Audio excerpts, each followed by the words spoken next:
magkasakit yan. Malamig dyan eh. Di ba parang na semento yan? Eh kasi po, gusto ko po maglaro. Ay nako, kayong dalawa magsiuwi na kayo. Wala kayong inutupag kundi maglaro lang. Sige na, uwi na.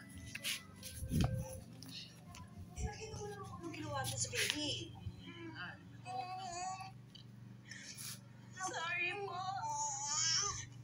Hindi na po ulit na Lolay. Sorry po, huwag na po kayong magalit sa akin.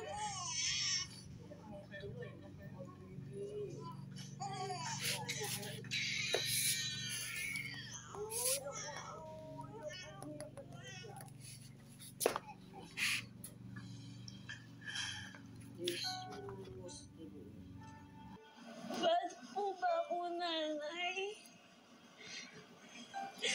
Tinay, hindi ka bad. Kasi inaalagaan mo naman si Chichi, di ba? Buti nga ikaw, inaalagaan mo eh.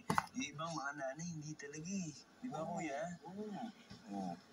Eh, bakit galit po sa akin si Lolay at saka si Loloy? Siguro mahal ako kaya sila galit sa akin. Hindi ako galit sa'yo. Inisip ko lang ang kapakanan ni Chichi. Paano kung magkasakit siya?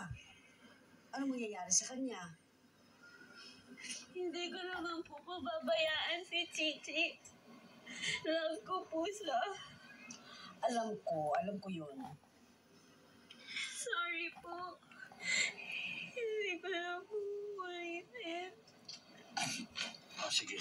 Apo, ganito na lang ha. Kapag may kailangan ka para kay Chichi, eh di tawakan mo ang lolay mo. Kundi naman ako. O kaya yung mga kapatid ko. Ha? Okay po.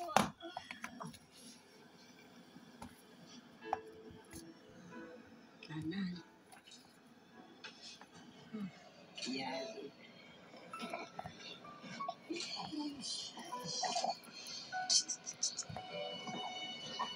Sorry, Chichi. Hindi ko na ulitin yun. Happy lang tayo dapat, Chichi. Huwag ka na iyak.